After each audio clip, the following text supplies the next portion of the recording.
Okay, thank you for your patience. I want to thank everyone for being here this afternoon. I want to update you all on the status of the investigation into the death of Officer Brandon Tsai.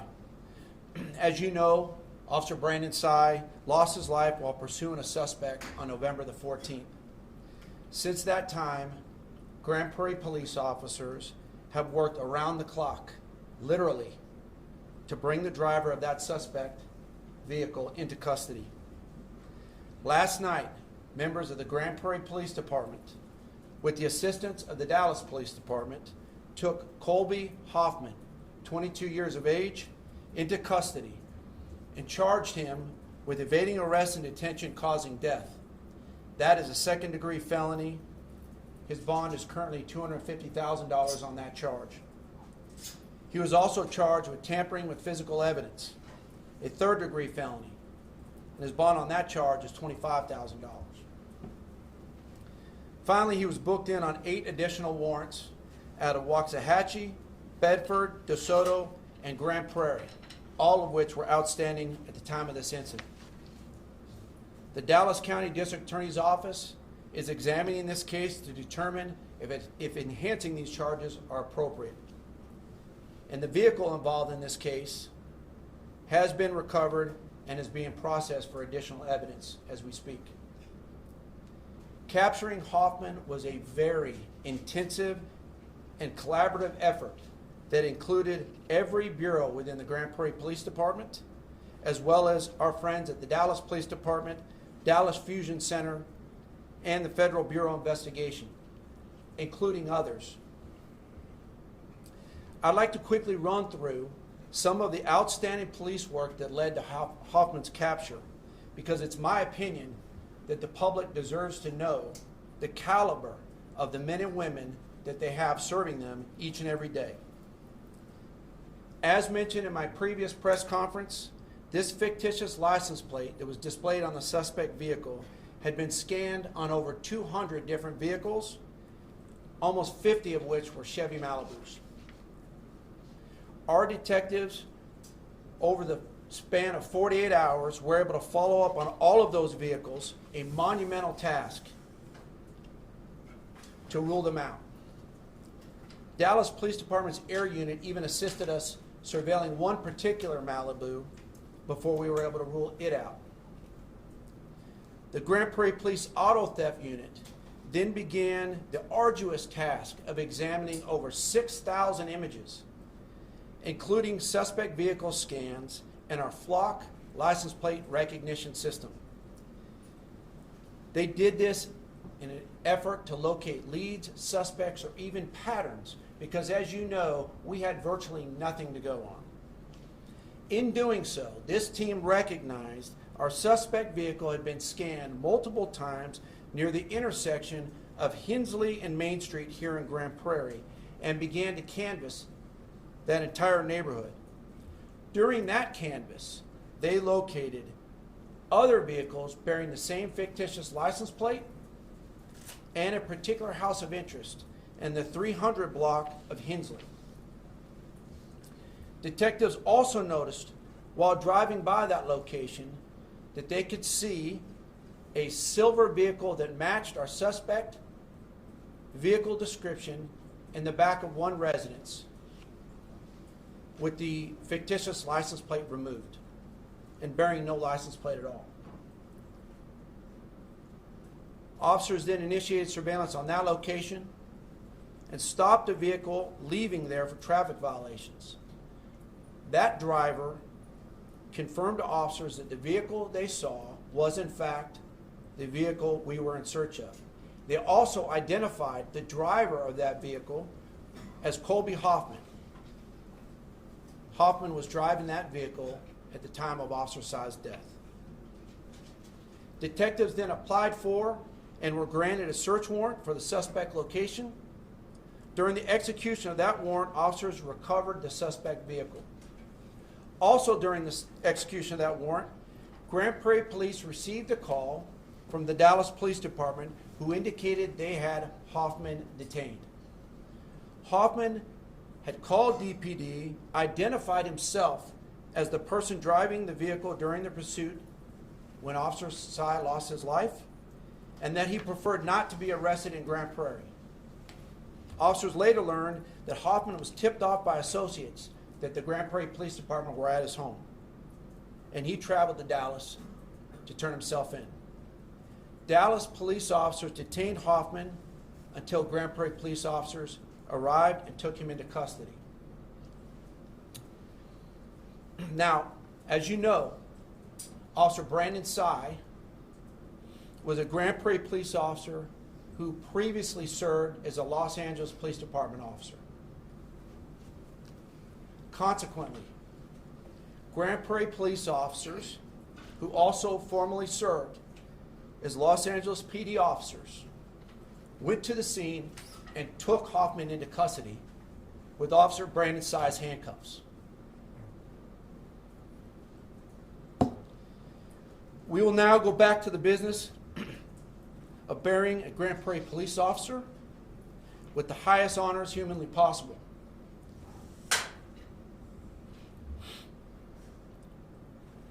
Some of Brandon's family have already made it to the Dallas area, and we expect his family from Hong Kong to be here this afternoon.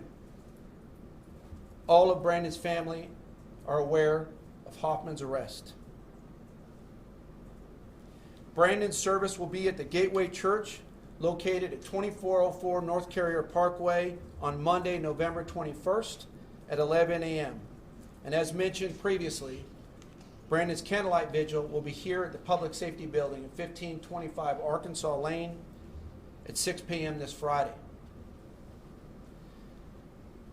I would be remiss if I didn't thank all of you in the media for disseminating the picture of the suspect vehicle. It means a lot to us. Thank you.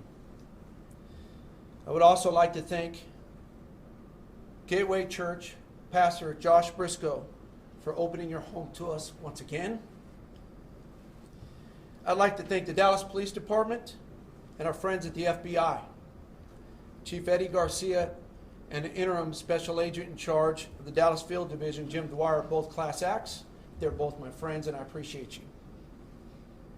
And most importantly, I would like to thank every single person who had a hand in the capture of Hoffman, especially the Grand Prairie police officers who refused to stop until this suspect was arrested. You've helped to start the healing process for all of Brandon's family, and that includes all of them, both blood and blue.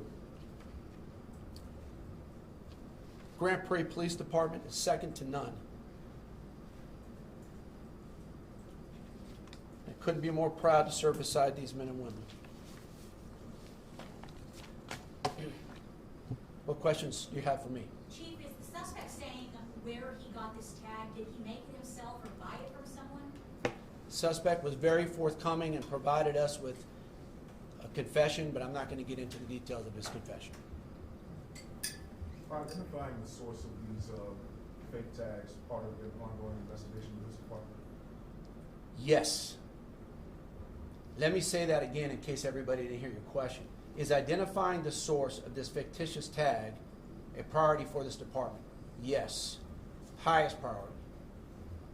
Including anything we can do at the legislative level to solve this problem. How hard was it to really locate him, Chief, without a real tag on the car? Our detectives and officers had a mediocre picture of a car with a fictitious license plate. That's it. That's what we had to go on. To solve a case like that is incredibly difficult, painstaking. And I can tell you that these cops did not stop until it occurred. They literally worked around the clock and refused to go home. And quite honestly, it wasn't just Grand Prairie PD. As I mentioned, DPD, FBI, Waxahachie reached out. I mean, we had a lot of other agencies providing assistance, but not capturing the suspect was never an option for this department. I can tell you that this department is tight. And I told you all at the last press conference that we weren't done. They proved me right. Chief, it sounds pretty significant, symbolic, and intentional to have Officer Tsai's colleagues use his handcuffs to arrest the suspect. How significant is that for members of law enforcement when they're able to do something like that? Well, it was significant for us. What message does that send? Well, the message it sends to all the brothers and sisters that wear this badge is that we're not going to stop until we catch the person he was chasing.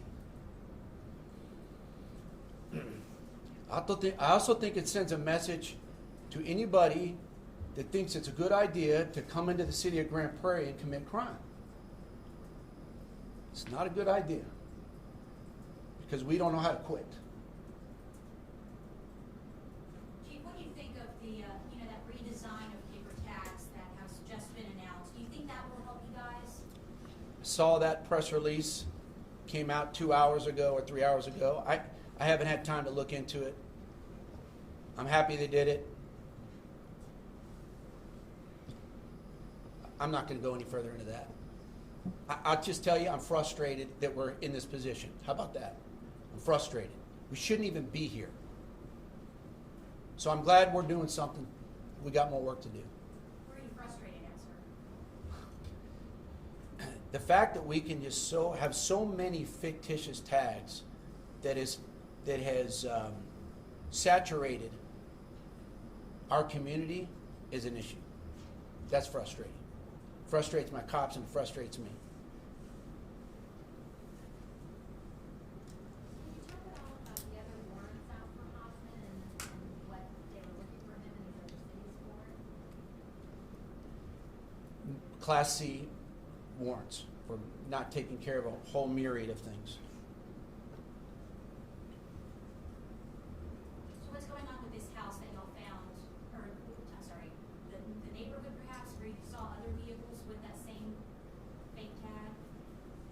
What's going on with that part of the investigation? We're still working on that piece of the investigation, but I can tell you that individuals associated with that location have had dealings with the Grand Prairie Police Department and law enforcement going back for some time. So anybody else arrested, perhaps? Yes, we made a number of arrests at the same time, most for Class C warrants. What else? Chief, please forgive me for this, but I saw it and I feel like it's your place, sir, to respond to this. And I can tell you who wrote it on Twitter, but it's someone of importance, if you will. I can tell you later who it is, but he said that while very tragic, of course, that your officer died, sir, he was kind of critical of a chase even being started for a non-violent crime. Yeah. That led to his. I don't know who it is you're referring to, nor do I care. So let me just tell you something. The person who's responsible for this is the person who ran.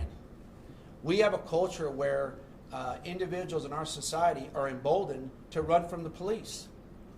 If a police officer gets behind you and turns on the lights, you're required to stop. So I've had enough of this trying to blame the officer for his actions. It's ridiculous. What else? Thank you.